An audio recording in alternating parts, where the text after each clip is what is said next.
Patricia Doria. Doctora, buenas tardes, ¿cómo está?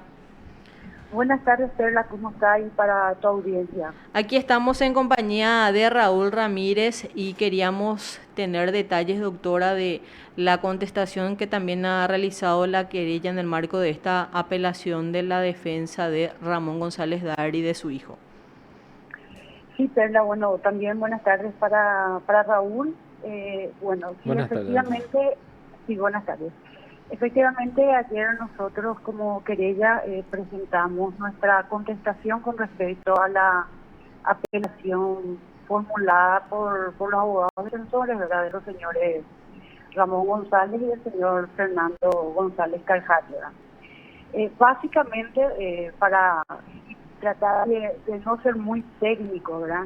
Ellos básicamente cuestionan la decisión del Tribunal de Sentencia en varios puntos relativos a los hechos y a las pruebas. Y en ese aspecto me gustaría, para no tampoco alargarme demasiado, porque realmente es muy extensa muy extenso el escrito presentado por la defensa.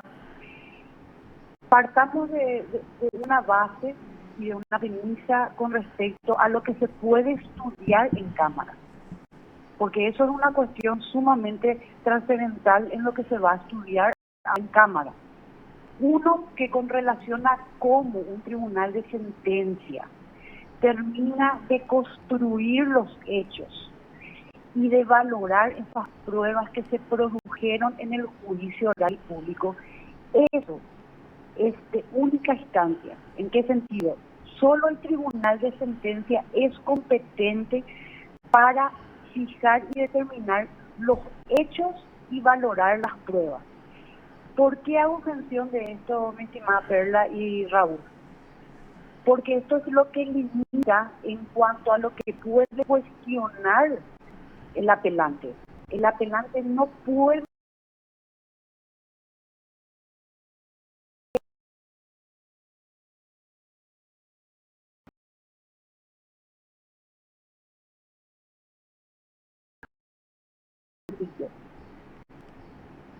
Precisamente nosotros advertimos en este escrito presentado por la defensa, donde varios de los cuestionamientos surgido a la construcción de esos hechos y también a la valoración de esas pruebas. Eso ya no es competencia ni de la Cámara ni eventualmente de la Corte Suprema con respecto a adentrarse y descender y hacer otra vez una valoración ex novo de los hechos y darle un sentido distinto de las pruebas que el tribunal ya fijó. En términos más sencillos, ¿eso qué significa? Si el tribunal de sentencia ya determinó y dijo de que el señor Ramón González Dari efectivamente otorgaba préstamos usurarios, que esos cheques que fueron entregados por sus víctimas como garantía de esas operaciones usurarias, otra vez eran utilizadas por el señor Ramón para hacer denuncias falsas ante las distintas sedes fiscales, más esa obtención de esos beneficios patrimoniales indebidos, haber introducido en sus cuentas bancarias bajo el ropaje de que esos fondos provenían de actividades de alquileres cuando realmente eran fondos provenientes de sus operaciones usurarias. Esos son hechos. Yo no le doy todavía ninguna calificación jurídica a esos hechos. Le estoy diciendo que esos son hechos que ya fijó el tribunal. Eso la Cámara de Apelación ya no puede volver a discutir sobre esos hechos. Lo máximo que puede hacer o lo que debe hacer el tribunal es hacer un control jurídico. ¿Y eso qué significa? ¿Eso qué implica? De que el tribunal de apelación lo que puede controlar es si esos hechos que ya fijó, que ya está determinado por el tribunal de sentencia, que es el único competente para esa materia, si esa calificación jurídica que le dio el tribunal es correcta o no es correcta. Eso le hablo así en general como para que se comprenda un poco también lo que es la competencia y qué es lo que uno puede cuestionar en este nivel o en esta instancia del proceso. Porque seguro La defensa va, en su momento va a mencionar, y eso también lo plasmó en su escrito, vuelven a cuestionar otra vez, no, el testigo dijo esto, realmente quiso decir acá no se probó esto, o sea, todas esas cuestiones son incorrectas en esta instancia, ¿verdad?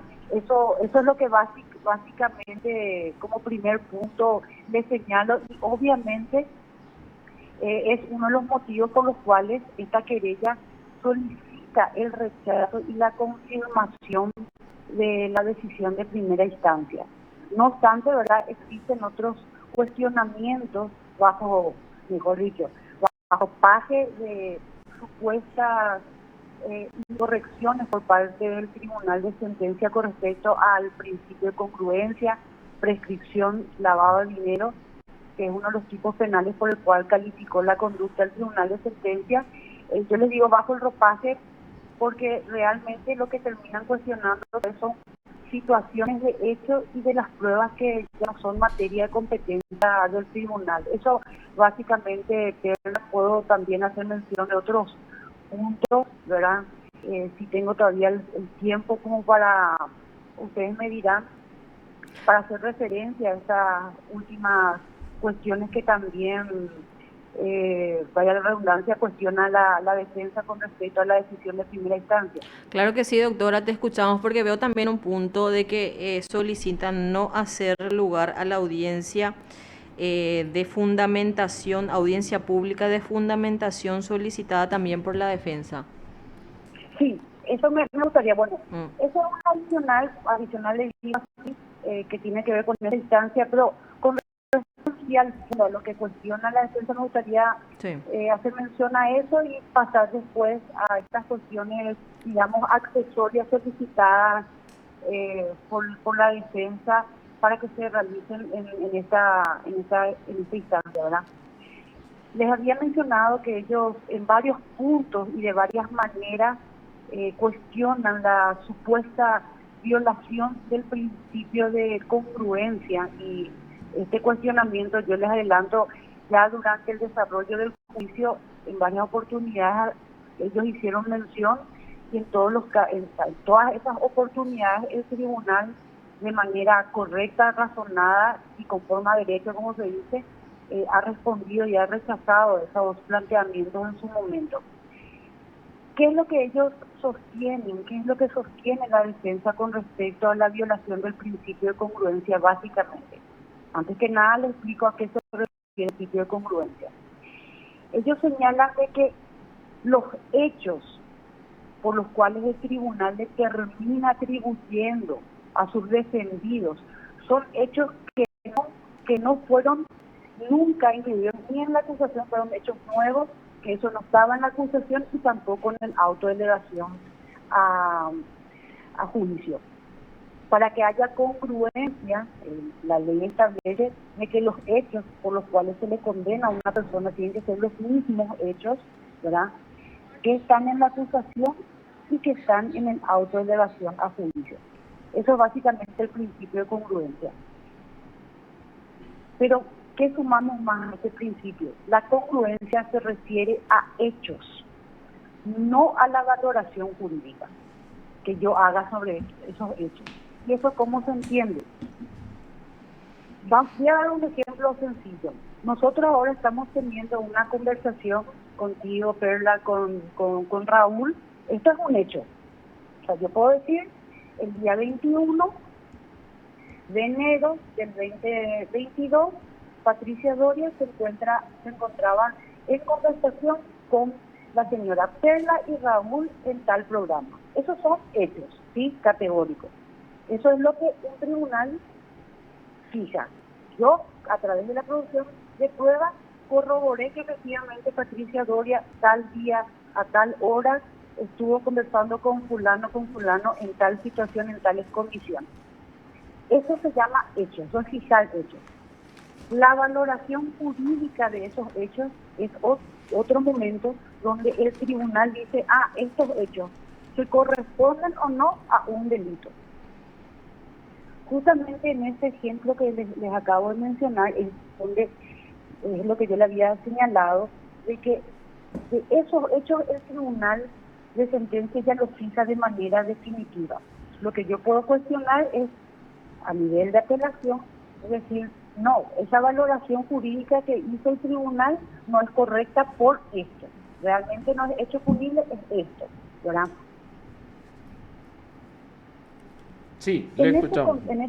Sí, no sé si se entiende, ¿verdad? El ejemplo, porque sé que esta parte es muy técnica, ¿verdad? Entonces, en ese contexto, es lo que la defensa señala, de que esos hechos por los cuales fueron condenados hoy los señores Ramón y Fernando no son los mismos, pero eso no es correcto, no es cierto, porque en todo momento siempre se le atribuyó, porque ¿qué es lo que uno termina atribuyendo? La realización de una conducta humana, ¿verdad?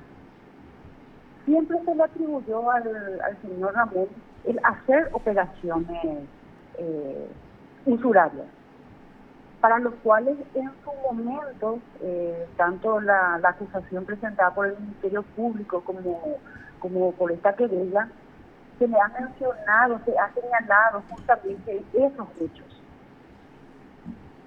Doctora, ahí no se refiere a la ampliación que dio por el artículo 400 del tema de la denuncia falsa. Esa es una valoración jurídica. Pero Justamente digo que la defensa no se refiere a ese punto. No, o sea, realmente hay una mezcla importante a todo lo que se refiere la defensa, porque, como yo le dije, al inicio yo le había hecho así tipo un resumen de los hechos que terminó atribuyéndole el tribunal, ¿verdad? Sí. Operaciones usurarias, el uso por parte del señor Ramón de esos cheques que han entregado en garantía, ¿verdad? En garantía al señor Ramón, que fueran utilizadas para provocar y hacer continuar procesos penales en contra de estas personas, inclusive contra terceros, ¿verdad? Contra terceros que nunca tuvieron relación con el señor Ramón, por supuestas denuncias falsas. Sí. Se calificó eso, se corroboró de que eran falsas. Esos hechos siempre estuvieron, Raúl. Ahora, la propuesta de calificación jurídica que en su momento se dio fue, mira, esto se llama usura y esto se llama lavado de dinero. Se dio con términos bien sencillos. Sí. Pero el tribunal dice que es su facultad, ¿verdad? Su facultad, y esa justamente está en que van a poder ver ahí en el artículo 400. ¿Cuál es la obligación que tiene el tribunal cuando escucha y advierte en el juicio de que los hechos que se están discutiendo no solamente se van a adecuar a esa propuesta de calificación jurídica que hacen las partes? Tiene la obligación de advertir al acusado, al procesado, de que también tome en cuenta esa calificación jurídica para que después, para que esta persona ejerza su defensa también con respecto a esta calificación jurídica. Eso es competencia de todo tribunal de sentencia, de todo juzgador.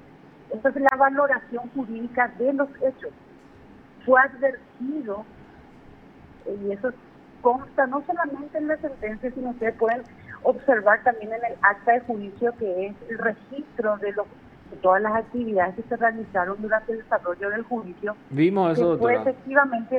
efectivamente advertido el señor Ramón González y sus defensas técnicas para que se prepare con respecto a la calificación jurídica. Entonces, si ustedes observan el artículo 400, podrán ver que efectivamente se hizo esa advertencia y es lo que termina definiendo y dándole esa adecuación jurídica el tribunal de sentencia en el marco de sus funciones y atribuciones legales, ¿verdad?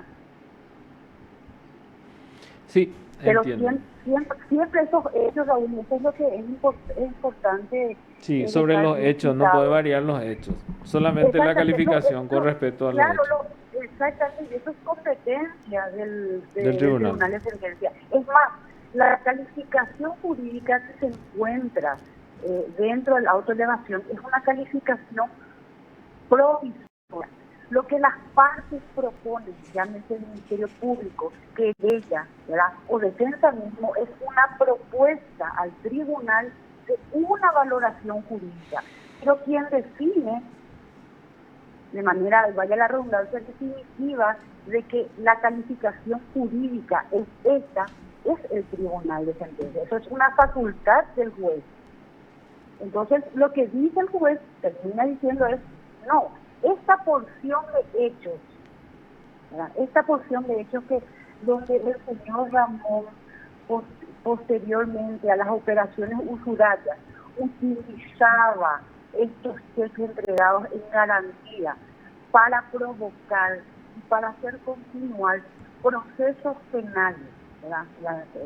Bajo el ropaje que eran denuncias por estafa y apropiación que fueron calificadas y se demostró que fueron falsas estas denuncias. Se corroboró y se acreditó en el juicio que la intención ulterior del señor Ramón para provocar estas denuncias y estos procesos era seguir cobrando esos beneficios patrimoniales usurarios. Doctora. Entonces, esta porción de hechos es lo que termina calificando de manera distinta a la propuesta por las partes como denuncia falsa. Doctora, ¿cómo se determina que eran denuncias falsas si hubo una imputación fiscal, si hubo incluso proceso? En cada proceso se determinó, fueron absueltos de los 156 casos que ustedes tenían ahí, fueron absueltos y se determinó que era falsa la denuncia.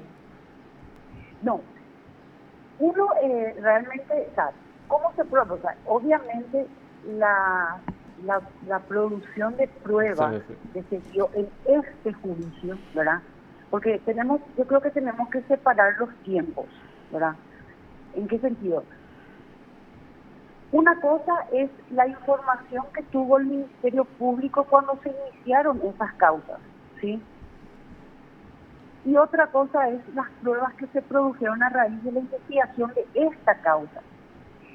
En la producción de pruebas que se dio justamente en el marco del juicio y con el testimonio, porque no es solamente con los testigos, sino que también con la extracción de datos, de las comunicaciones que tuvo el señor Ramón, justa y precisamente con estas personas, ahí se evidenciaron de que efectivamente los hechos que este señor le atribuía en las denuncias que presentó como supuesta estafa y apropiación, realmente eran hechos que provocaran cheques y de la relación de las operaciones usurarias.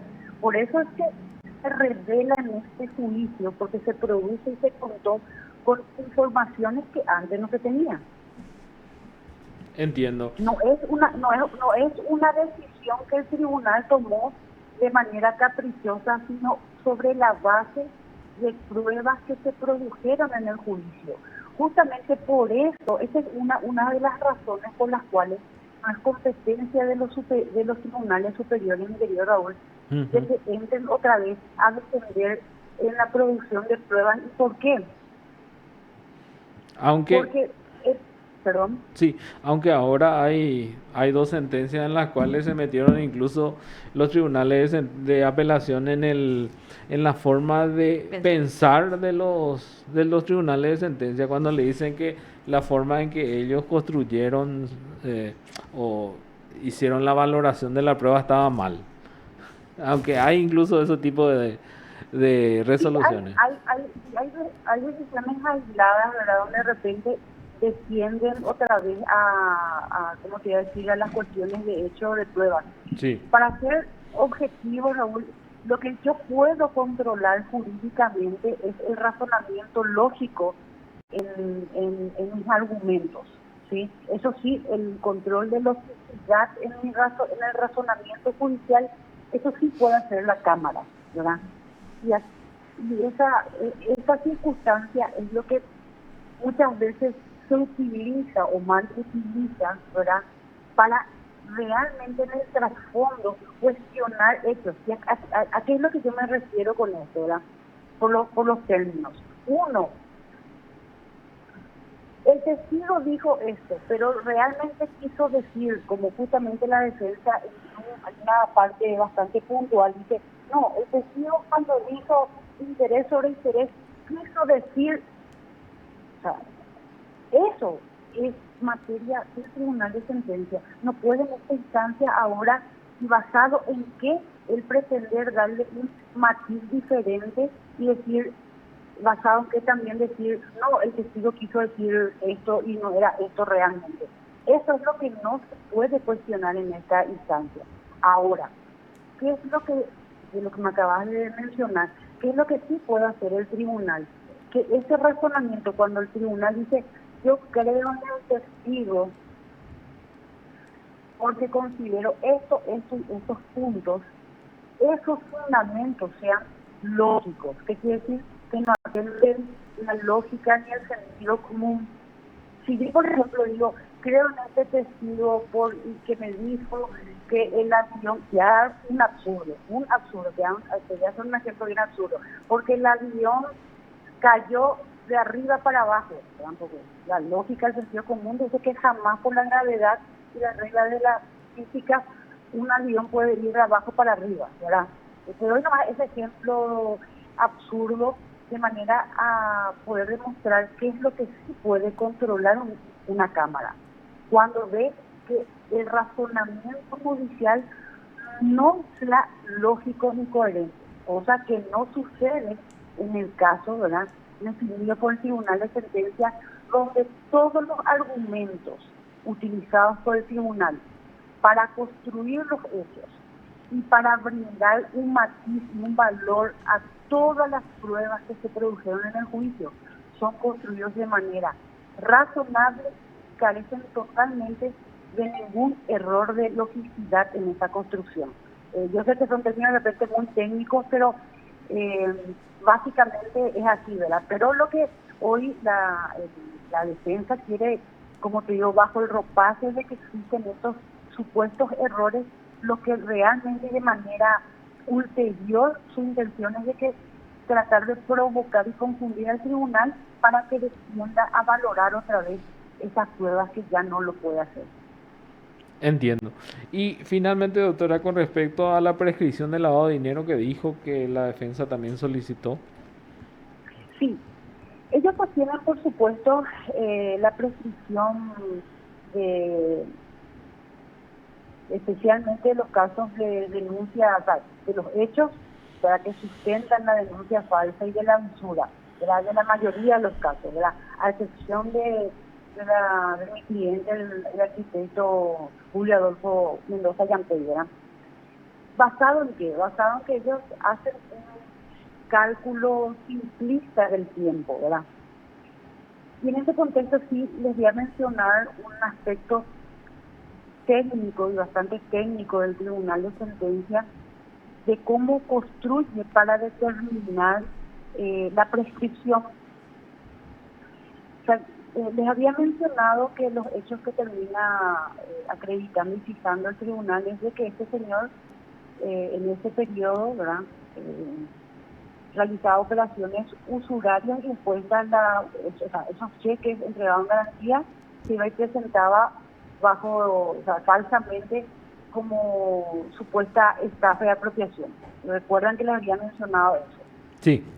Para el cómputo de la prescripción, justamente la regla de cuando se determina está en el artículo 102 del Código Penal, en su parte general. Sí.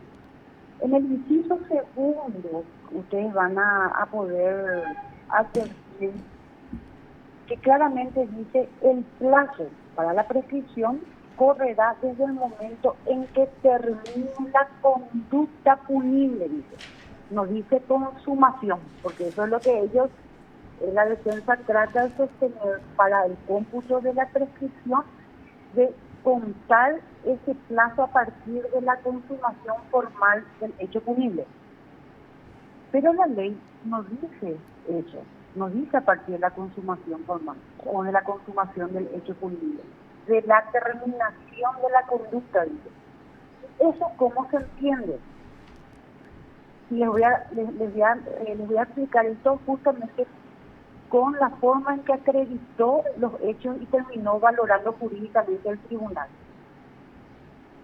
El tribunal, cuando acredita de que los cheques, ¿verdad?, los cheques que que fueron entregados en garantía en estas operaciones usurarias fueron luego utilizadas para iniciar, para provocar y continuar procesos penales contra estas personas a sabiendas de que eran falsas. Entonces dice el tribunal, ¿cuál es la valoración jurídica? Estos procesos penales, por eso que ustedes van a leer la sentencia, van a ver que el tribunal empieza su análisis con el tipo penal, con los hechos y con la calificación de denuncia falsa. ¿Y por qué construye de esta manera lógica? Van a ver que es bastante lógica la construcción del tribunal de sentencia. Es porque cuando acredita los hechos, detecta el tribunal de que la finalidad, el fin ulterior de provocar estos procesos era que el señor Ramón quería a través de estos procesos seguir cobrando esos beneficios patrimoniales usurarios. Esa es la intención real por la cual ese señor seguía, o sea, provocaba estas denuncias y hacía continuar estos procesos penales contra estas personas. Entonces, esos hechos, esa porción de hechos que yo le acabo de mencionar, ¿cuál fue la calificación jurídica o la valoración jurídica que hace el tribunal? Dice, estas denuncias falsas, esta porción de hechos es denuncia falsa. Esta se hizo con la intención de seguir cobrando los beneficios patrimoniales de la usura. Entonces, tenemos usura y denuncia falsa, ¿verdad? Estas denuncias falsas se cometieron en concurso real heterogéneo con la usura. ¿Eso cómo se entiende? De que una conducta se realizó para concretar la conducta de usura. Entonces, esos hechos toma el tribunal, y eso se llama concurso real, como una unidad de hecho, pero que es una unidad de hecho y una pluralidad de delitos.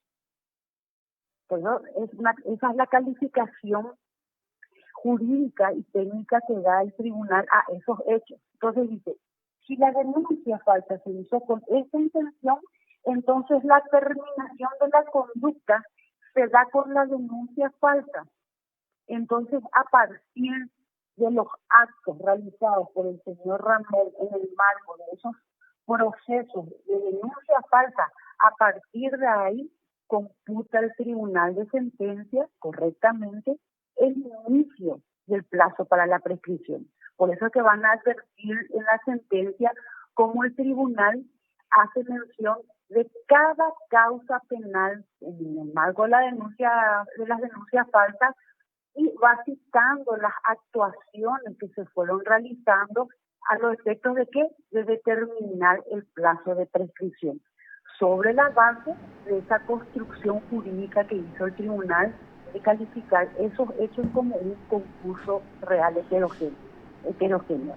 No sé si fue un poco clara, pero es bastante complejo, ¿sabes? Porque es bastante técnica la explicación en cuanto a la valoración jurídica. Pero básicamente, Raúl y Perla, el cómputo no se da a partir de que se realizó en sí o se consumó la operación crediticia usuraria que menciona la defensa, sino a partir de la terminación de la conducta que se da en los casos de la presentación de estas denuncias falsas. Eso es básicamente, y a partir de ahí es que hace el tribunal correctamente el cómputo para determinar la no prescripción de estos hechos. Doctora, aprovechando Señora. también esta comunicación y también su experiencia y los años que se encontraba también dentro del Ministerio Público como especialista también en el área penal, queríamos también aprovechar esta comunicación aquí con Raúl. Con relación a lo que se está dando, no sé si usted está siguiendo el caso de este comerciante imputado y lo que ha resuelto la magistrada y también lo que ha solicitado ayer el fiscal Rienzi. No estoy muy adentrada. Si me mencionas, por favor, Perla, porque realmente estaba muy adentrada acá con nuestra contestación. Entonces, si por ahí me mencionas, me das más detalles.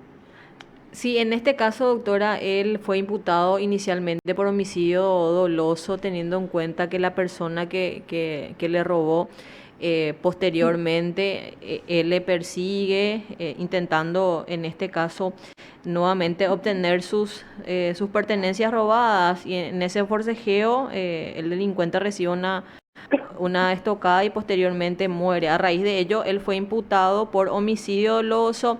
Se admite la imputación, sin embargo, la magistrada le convoca para audiencia de imposición de medidas.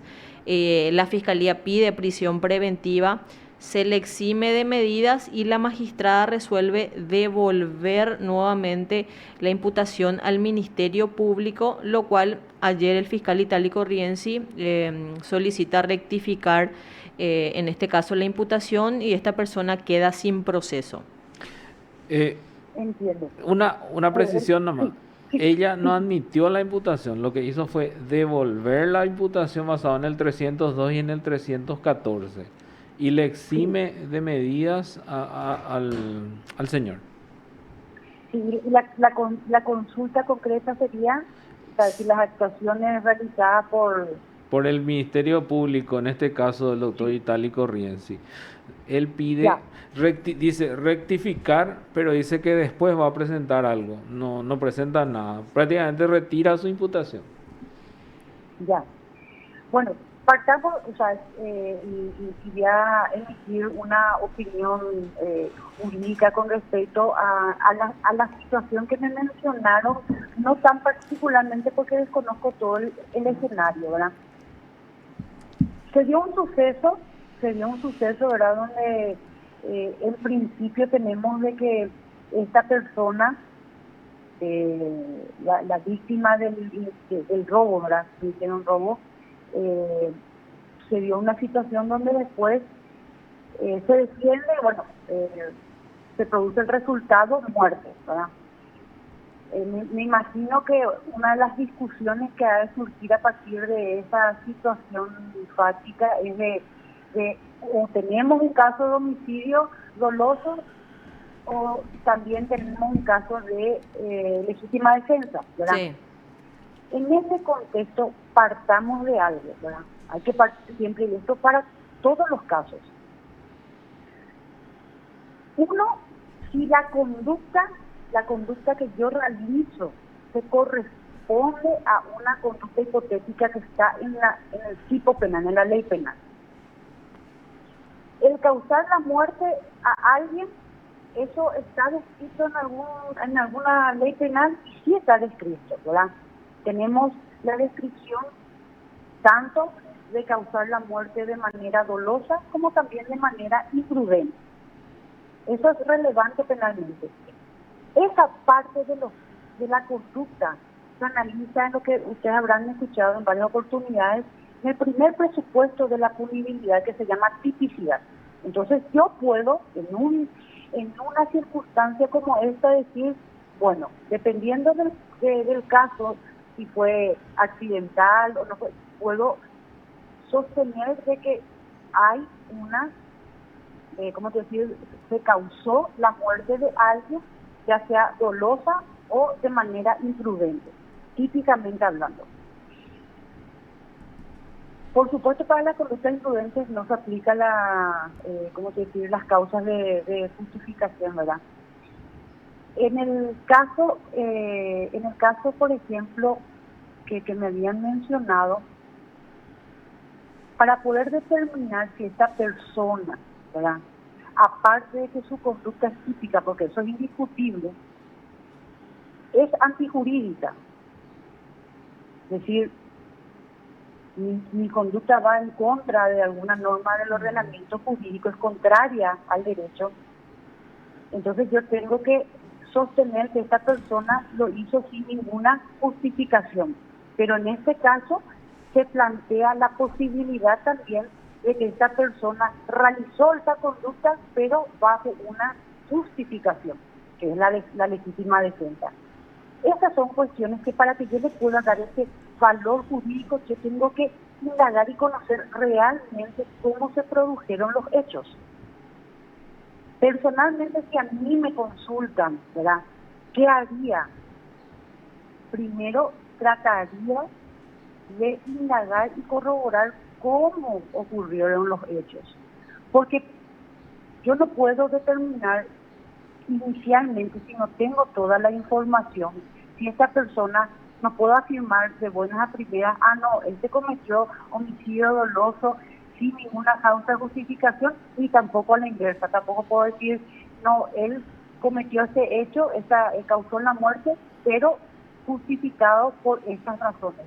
Eso es lo que uno al inicio de una investigación a veces es difícil de determinar y requerir de realizar ciertas actividades probatorias para poder determinar, porque sí o sí el Ministerio Público en este caso tiene que intervenir ante un hecho como esto. Si la pregunta es, ¿el Ministerio Público tiene que intervenir? Sí, tiene que intervenir.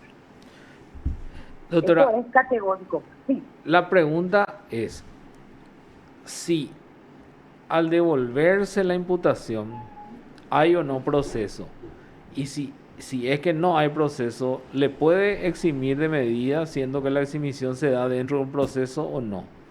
No. Punto uno. Esa es la pregunta que tenemos de repente, porque al final la jueza no admitió la imputación, devolvió y le citó y le eximió. Entonces, procesalmente hablando, está bien eso, se puede hacer, ¿no? Bueno, esa es la pregunta más concreta, sí, de repente, sí, doctora. Bueno, procesalmente la investigación está. O sea, Sí. Eso no desaparece. La investigación no está. ¿Qué es la imputación? La imputación es el pedido formal de iniciar formalmente una investigación. Se inicia formalmente el proceso. Entonces, mientras no haya una imputación admitida por el juez, lo que no tenés procesalmente es el inicio formal nomás de un proceso. Eso es por un lado. El segundo punto es solamente con una imputación se le puede aplicar esas medidas cautelares. La única excepción que hay sin que haya imputación, porque ese es un requisito para la aplicación de medidas cautelares, ya sea personal o de carácter real, ¿verdad? Dependiendo del caso, ¿verdad? Dependiendo del caso, es de que el fiscal tiene la facultad de ordenar la detención por 24 horas. Pero para que yo pueda solicitar una prisión preventiva, necesariamente, eso la ley lo establece, tiene que haber una imputación. Entonces, dentro de esa lógica, si no hay imputación admitida, el juez no puede aplicar ninguna medida cautelar, o sea, de carácter personal, no puede ordenar la prisión y mucho menos darle medidas alternativas o sustitutivas a la persona. Ahora, la pregunta es relativa si es correcto o no es correcto la devolución, ¿verdad? Realmente en nuestro proceso penal, en nuestro código procesal, no hay ninguna norma que regule en forma expresa qué pasa cuando el fiscal presenta una imputación, y vamos a poner en el hipotético caso de que el juez de garantía, que es el que debe controlar si efectivamente el Ministerio Público describe hechos, ¿verdad?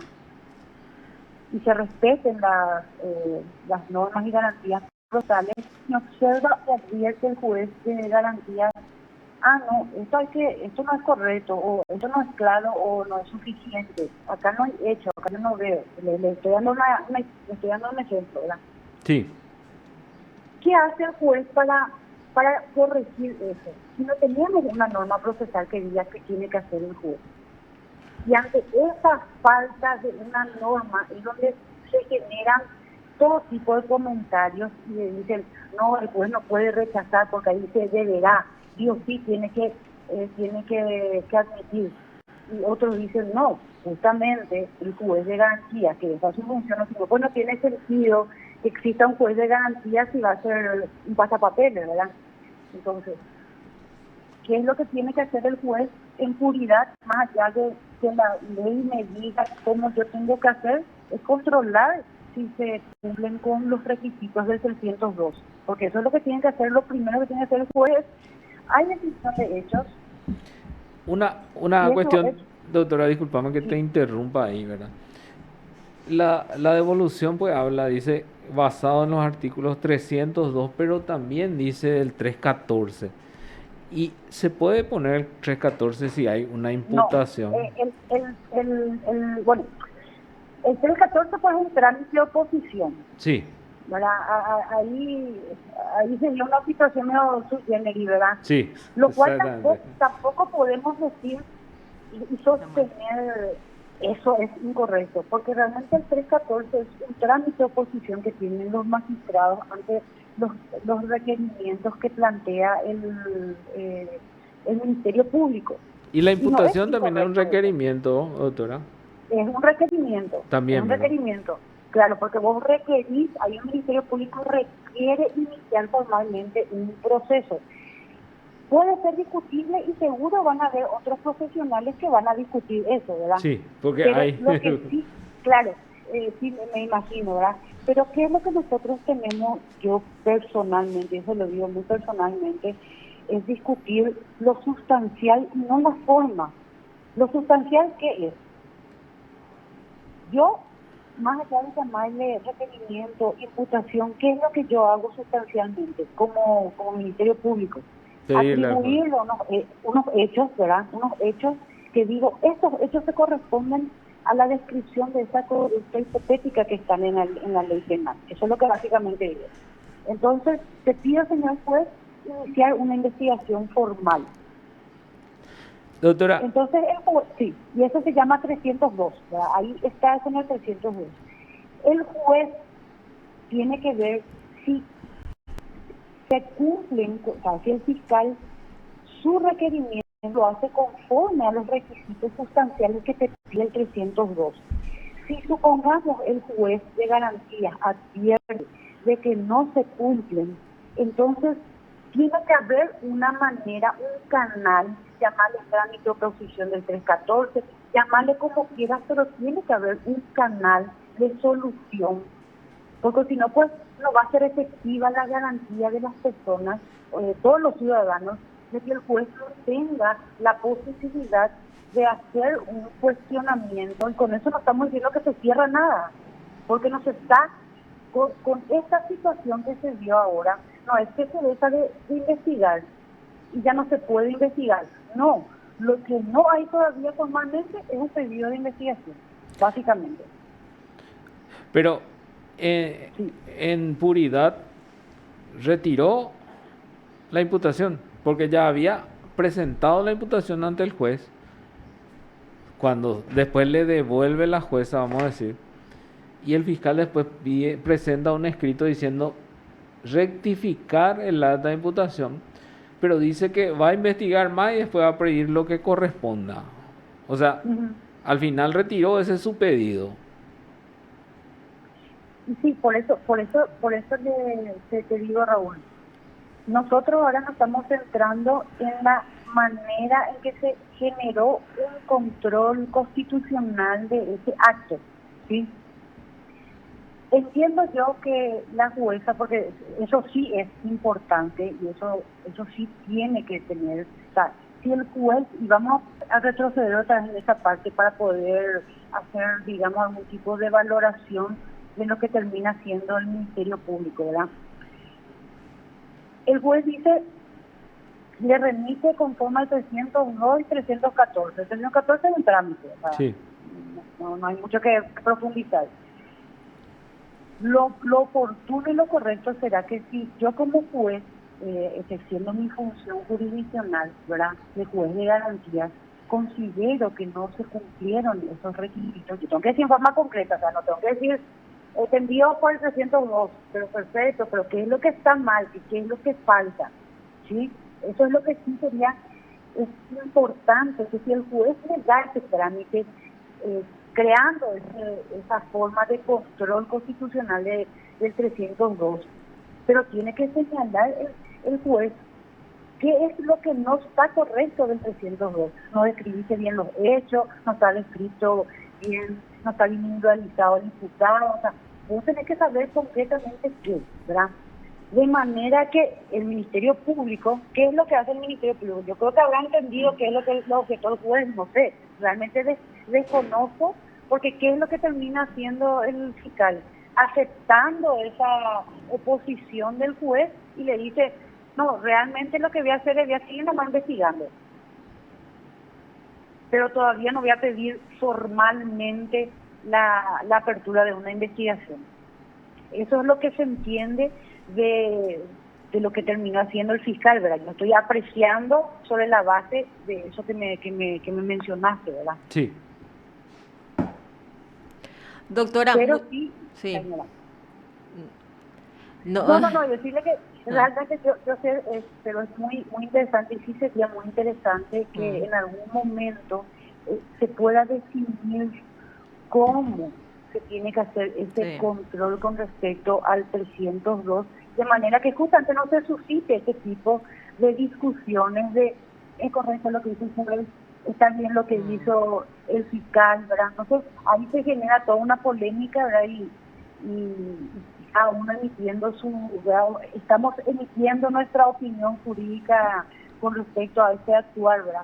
Pero lo concreto es de que se tiene que establecer un canal, una forma, un trámite claro, de manera que de darse una situación de incumplimiento del 302, se tengan reglas claras, no solamente para la persona que está siendo investigada ni para el juez, sino para que la ciudadanía entienda por qué el juez rechaza y por qué el fiscal realiza tal conducta, ¿verdad? Que eso sí es clarísimo, ¿verdad?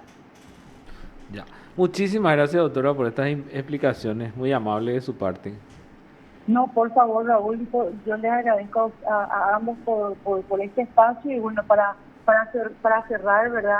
Básicamente lo que les había mencionado al inicio de nuestra conversación, todas estas cuestiones que en general les dije son cuestionadas por la defensa, son justamente, por eso es que ellos sí solicitan o sea, si bien solicitan un reenvío a un nuevo juicio, ellos realmente en su apelación lo que intentan es que otra vez el tribunal vuelva a valorar hechos y pruebas que ya fueron fijadas por el tribunal de sentencia, ¿verdad? Nosotros con nuestra contestación dejamos patente que sus cuestionamientos no se corresponden con la realidad, o sea, con lo que realmente se suscitó, y que los argumentos, que el razonamiento judicial, la construcción de ese razonamiento judicial efectuado por el Tribunal de Sentencia, que está plasmado justamente en su sentencia, son correctos y carecen de todo vicio de logicidad en esa construcción. Por eso es que nosotros solicitamos el rechazo de esa apelación y la confirmación de la sentencia, es decir, la confirmación de las condenas de estas personas. Muchísimas gracias, doctora, que tenga un excelente resto de jornada. Igualmente, Perla, igualmente, Raúl, muy amable. Hasta luego. Te informó PDS Radio TV Digital. Estamos hablando de esta manera entonces con la abogada Patricia Doria, creyente en el caso de Ramón González Dar. Nosotros vamos a cumplir con la primera pausa y volvemos con más Cuarto Intermedio.